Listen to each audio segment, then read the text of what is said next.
Yo, what up, everybody? My name is Drake Demore from the Win City Sports Podcast, and this episode of Cedric Ben's Combat Quarter is brought to you by the Win City Sports Podcast. Check us out on Spotify, iTunes, and anywhere podcasts are found, on Twitter, Facebook, Instagram, or directly on wincitysports.com. Smell you later. What up, what up, what up? Welcome back to Cedric's Combat Corner number 27. I am your host, Cedric Ben. Today on the Triple C's podcast, we'll be going over the big match from this past weekend, Gervonta Davis versus Yuriorkis Gamboa, and the big undercard, my boy Jean Pascal from Montreal versus Badou Jack. So I'm going to start out with a quick brief summary of both matches, and then we'll get into a detailed breakdown of each fighter. And then, of course, finishing off with the BTF boxing training focus of the week. Yeah. All right. So, starting with the main event. Starting with the champion first, Gervonta Tank Davis. This kid's only 25 years old, has a bright future in front of him. He currently holds a record of 23 wins with 0 losses, with 22 knockouts. He does, the one knock on him is that he hasn't fought any big name opponents yet, but he does have a common opponent with Mr. Vasily Lomachenko that I'll get into details a little bit later. And the challenger, Yuriorkis Gamboa, his nickname is El Ciclón de Guantanamo. Sounds pretty cool. I don't know what it means, but it sounds cool. I know Guantanamo is the name of the small cities where he's from. So, El Ciclón de Guantanamo. Yeah. Anyways, he has a record of 30 wins, 3 losses with 18 KOs. Now, his backstory is interesting. First of all, he's 38 years old. Now, off the top, you might think that's pretty old for an athlete, but as I mentioned a couple of weeks ago with when Luis Ortiz fought Deontay Wilder, these guys from Cuba, even though they might still have like 300 amateur fights, these guys, the way that they fight, their fighting style is not like brutally, just go to war, stand toe to toe. So with that being said, they don't have because they don't go into wars, they do have longer careers. So even though Gamboa is 38 years old, it's not the same 38 years old as someone that, as I said, gets into a lot of, as they say, crowd-pleasing fights where it's back and forth. These guys, the Cubans, don't really fight like that, so their careers can last a little bit longer. So Gamboa, like Tank, also has a common opponent with Vasily Lomachenko, and that is Orlando Salito, the guy that Lomachenko lost to in his second fight. Gamboa stopped him a couple of years ago. Gamboa also fought Crawford. One thing I need to mention about this, Gamboa fought Crawford a couple of years ago. Now everyone, he got stopped in that fight. I think it only went to the 8th or 9th round. But one thing people have to remember is that fight was back and forth. It was not just a one-sided beatdown for Crawford. That fight was back and forth, and Crawford was just able to finish off Gamboa. But I give Gamboa props for that because he actually came up in weight class for that too. So just remember that when people are using that comparison with Crawford and Gamboa. Gamboa is an old veteran. A good amateur career too, so this guy's experience is up there. Even though he's older, that experience is another way to help you carry you over when you're a little bit older and can't rely on your athleticism anymore. Because he was doing some old veteran tricks, talking about Gamboa, that was helping him stay in the fight and last that 12 rounds. Just little things like, using his shoulder to press Tank against the ropes. And that's the other thing too. You got to do these things in not in such a blatant way to where the referee will call you on it, because he was doing all these things. Well, the two things specifically, like, you're not supposed to lean your shoulder into the guy, but if you're kind of make it look like you're trying to fight on the inside and just lean a little bit extra, you can do it without the referee calling you. Or just little things like he was doing, like punching. One thing that Klitschko was always accused of, people hated him for it, was punching and then holding. He would throw just a quick flurry and then hold on to them so that you can't get a chance to throw back. But again, obviously you can't blatantly hold someone when you're boxing. It's against the rules, but there's a way you can do it. Just do it for a couple of seconds or a couple of split seconds to make it look like you're still engaged in throwing punches, so that the referee won't actually stop to give you a warning for doing that. So, oh, my bad. Supposed to give the quick, brief summary of the fight. So I predicted a 9th round stoppage for Tank Davis, and I think from the people, a few people that I spoke to in the podcast that I listened to on the preview shows, I believe I was one of the closest in my predictions. The Tank stopped him in the 12th round. I predicted a 9th round. Most people, like, the betting odds were like 5 rounds, or either just under 5 rounds or just over 5 rounds. So I think I was closest in my prediction. And Gamboa, again, going back to those vet moves, one of the smart things that he was doing, it's a new boxing terminology that I came up with. He was using veteran footwork, or you could call it experienced footwork. Something usually only older fighters do, because as you get older, it's hard to stay bouncy on your toes for 12 rounds. Not just specifically bouncy, but even if you just want to box and move. I guess the best recent example of that is when Anthony Joshua outboxed Andrew Ruiz a couple of weeks ago. He didn't want to have no parts of standing with him toe to toe. He would just box and move around. Some people call it running, but that's part of the sport. It's not running. It's your job to cut me off.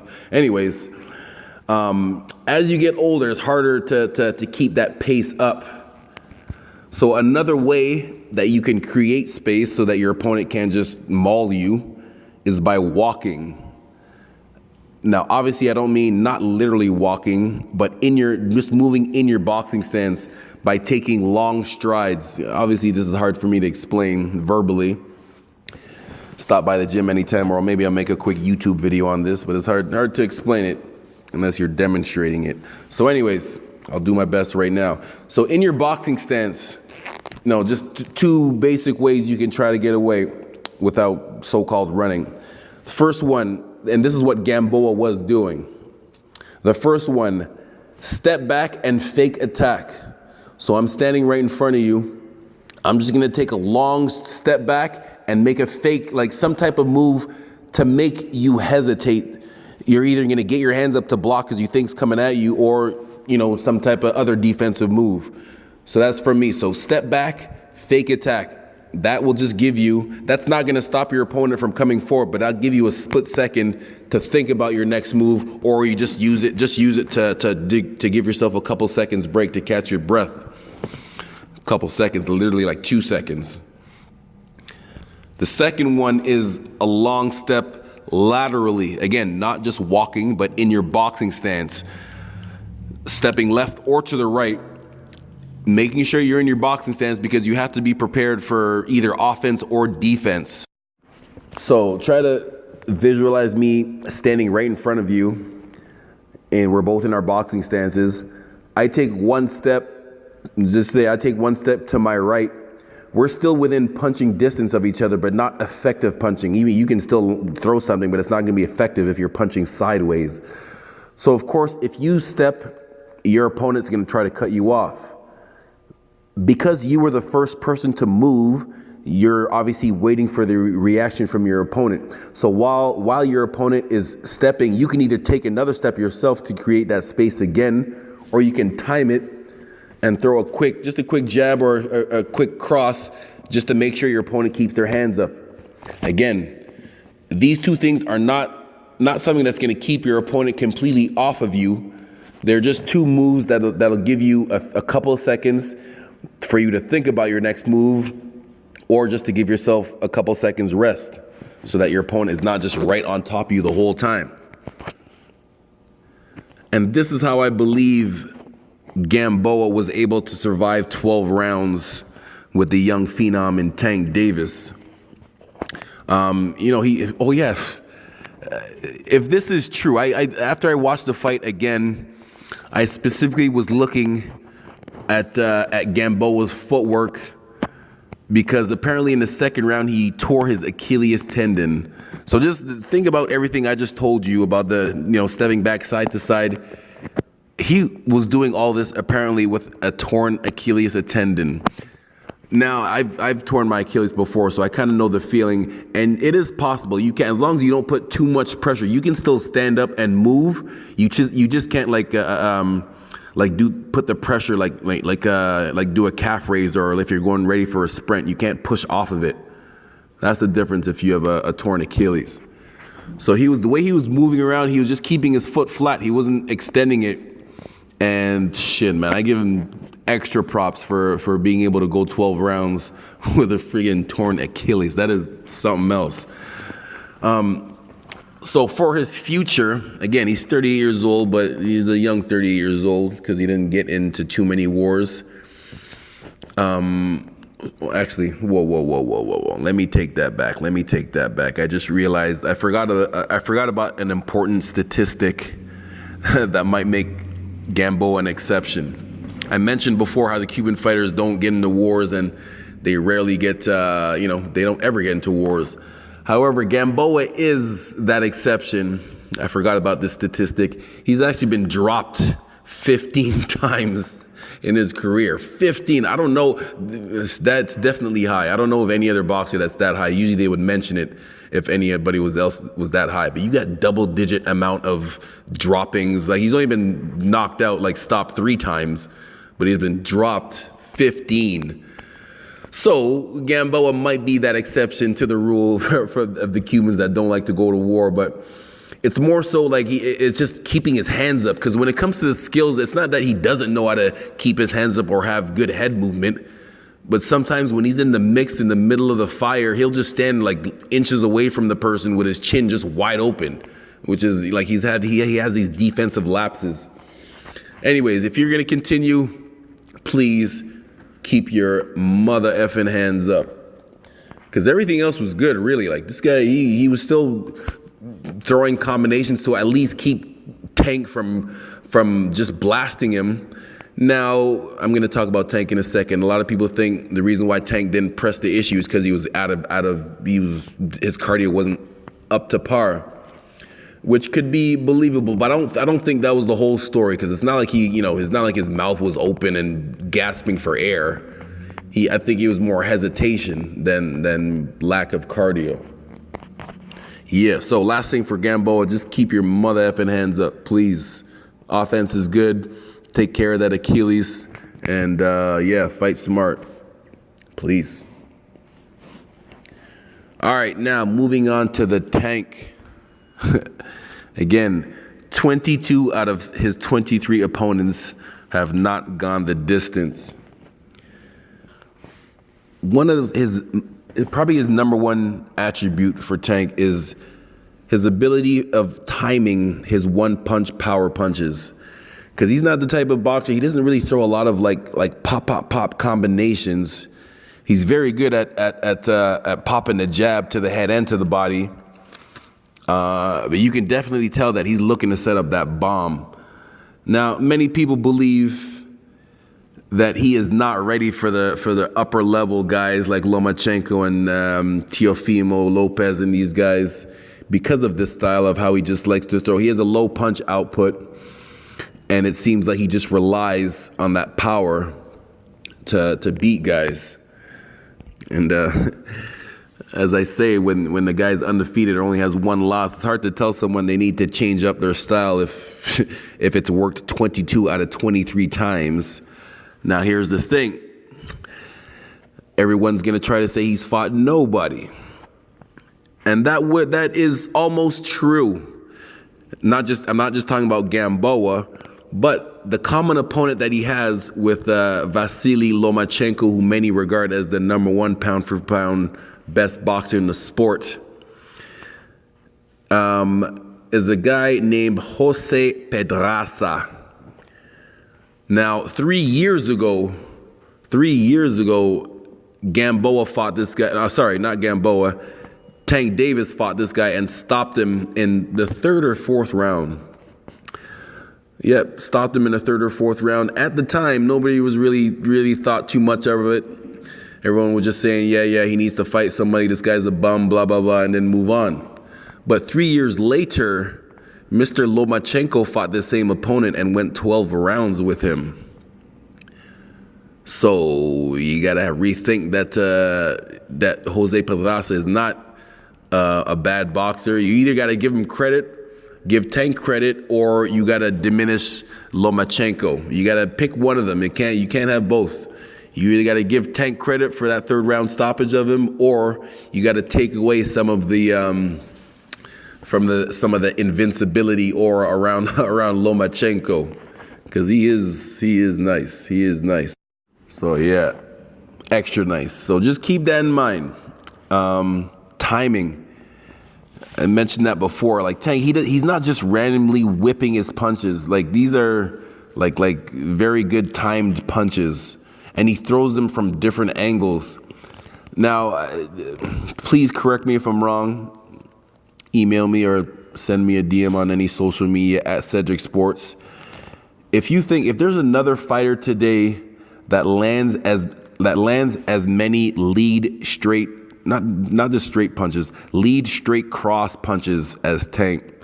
In case you don't know exactly what I mean, is Tank is a southpaw, so he stands with his right foot forward. So ideally, your jab would be the main punch that you're starting your offense with. But he throws a lot of punches where he starts with the left hand, which is coming from a further distance. And if that punch is coming from a further distance, you better make sure that your timing and accuracy is good. Because if it's coming from a further distance, that means there's a better chance that your opponent can see what you're doing. And if your opponent can see what you're doing, then they can time you. And if that's not going to be a good situation.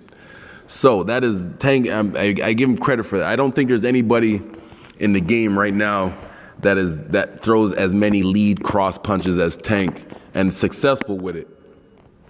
And then again, going with 22 out of his 23 opponents have not gone the distance. Now, he definitely nobody in boxing has Deontay Wilder's power. Nobody, probably in the history of the sport.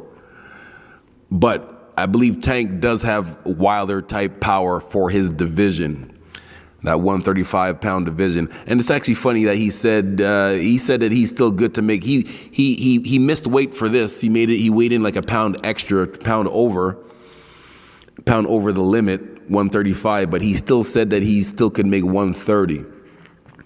I don't know. Depends how disciplined he can be.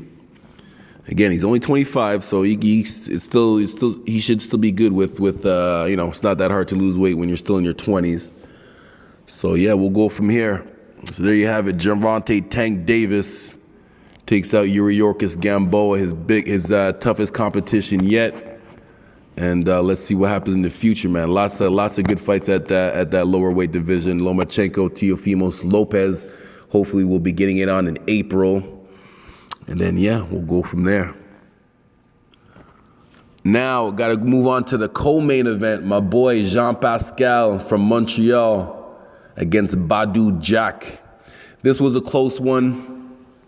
A controversial decision. I don't think it was that controversial. I think it was close. I scored the fight 114 to 113 for Jean Pascal.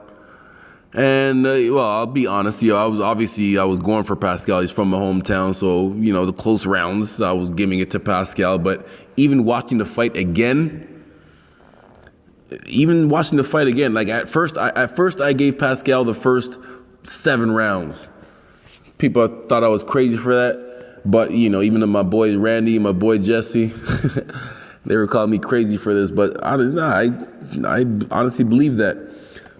After watching the fight a second time, I could say the round number 6, I would switch it up and give it to Badou Jack, and if that's the case, it would end up a draw. Now, the fourth round was very interesting. The fourth round of this match was very interesting because Badou Jack was clearly winning the round. Clearly winning, like almost where the referee almost had to come in and give Pascal an 8 count. And then with literally like 10 seconds or 15 seconds left, Pascal lands an overhand right, and Badou Jack falls into the ropes, and his equilibrium is all off, and he got knocked down. And it's just, and that's the messed up thing. Even though I was obviously going for Pascal, that's just the rules, man. If you get knocked down, it's automatically a 10-8 round for the opponent. But this is what I did. I didn't just automatically score it 10-8. I scored it 10-9 for Pascal. Even though Badou Jack was winning the whole round, by the rules, if you get knocked down, it's 10-8. But because I thought Jack was winning the whole round, I didn't make it 10-8. I made it 10-9. All right, so I was still being fair to keep him in the fight. And then in round 5, Pascal came out strong, and I definitely thought he won round 5. And then round 6, again, I give you that. That one maybe should have went to Badou Jack. And then rounds 8 and up, I gave to Jack. That 12th round was a 10-8 round for Badou Jack because he knocked down Pascal. And that's how my scorecard ended up 114-113 for Pascal. But again, people are screaming that it was a robbery and this and that. I think it was a close fight, and it could have went either way. I wouldn't have been mad. Like if it was the other way, I wouldn't be sitting here screaming that it was a robbery for Pascal. I would have understood. Yeah, it was a close fight, and the judges just saw the other guy did more. It's the same thing I tell my boxers all the time, man. If you lose by split decision, yeah, once in a while it could have been something that it was kind of obvious. But if it was a close fight, it was a close fight. You didn't do enough to make it clearly obvious that you won. And that's what happened. As far as the breakdown of the fight, or breakdown of each fighter, it was kind of like how I explained with Harrison and Charlo last week, with skills versus power. Badou Jack had a little bit higher skill level, but you can hear Jean-Pascal's power. Like even the punches that were being blocked by Badou Jack, you can hear the thud in the punches. But Badou Jack, I think, showed a little bit more skill level. It was just, how can I put this? If Badou Jack landed a few more power punches instead of just the jab, and because I guess it's the way that he was throwing his punches, or his delivery system, as Teddy Atlas likes to say. Because Badou Jack many times would throw a jab and automatically make a defensive move, like throw a jab and then make a defensive move, like as if he was already waiting for a hail of punches to come back at him. Because when he did throw a few combinations, they were good, they were crisp, they were clean. He was throwing a good jab and then hook to the body on both sides, landing them good, some good uppercuts too. Like when he would commit to his combination, they were beautiful, they were perfect. I just don't think he did enough of it. Again, the 6th round, after watching it again, I would have gave it to Badou Jack, and then my scorecard would have ended up a draw. So there you have it. For everyone saying I'm crazy for having Pascal winning. All right. So Jean-Pascal retains his light heavyweight championship, which he got by upsetting Marcus Brown a couple of months ago. That's the other thing too. Jean-Pascal, people better give this guy credit. I'm not just saying it because you're from my hometown, but you know, the one knock on boxers these days is that they don't fight the best, or they wait too long before they fighting each other. This guy, Jean-Pascal, has fought the best of the best in both weight classes that he was at throughout his whole career. He went over to England to fight Carl Frosch. He beat Chad Dawson to win his first championship. He fought Bernard Hopkins 2 times. He also fought Sergey Kovalev 2 times. Fought Eliter Alvarez, who beat Sergey Kovalev. And when he fought Kovalev, this is when Kovalev was still the crusher. He fought Dmitry Bivol, and just recently beat the top prospect in Marcus Brown. So much respect to Jean Pascal for his career and the big fights that he's been in. Definitely one of, if not the most accomplished Canadian boxer in history. So yeah, félicitations. You know what I mean. All right. So the BTF boxing training focus of the week. This is the last one of the year, the last one of the decade. So we're just going to keep it simple, man. Something that I preach all the time. Simple. Master the fundamentals. Everybody wants to look cute and do the Philly shell, or I call it the Mayweather defense because he's the best one that's perfected it for this generation. Everyone wants to be good enough to be like Roy Jones and put your hands down and just move your head and then pop shots whenever you want. All those things, from Mayweather to Roy Jones to any other athletic moves that you see these guys do, all starts with mastering the fundamentals. It all starts with mastering the fundamentals. Do not sacrifice your technique for intensity during training. The way you train is going to be the way you fight. Train perfect, fight perfect. All right? Master the fundamentals. Master the fundamentals. There you have it. The last Cedric Sports Combat Show of the decade, number 27. Thank you very much for listening and giving me your time. Please hit me up, email me at CedricBenGmail or Cedric Sports on any social media, Instagram, Twitter, Facebook. And let's talk some boxing. Make sure you check out my YouTube page at Cedric Sports. Got a couple of playlists on there. I got a boxing education playlist, a boxing workout playlist, mobility exercises and stuff like that. So yeah, check it out. Shout out to Win City Sports. And I'll see you guys next year. Peace.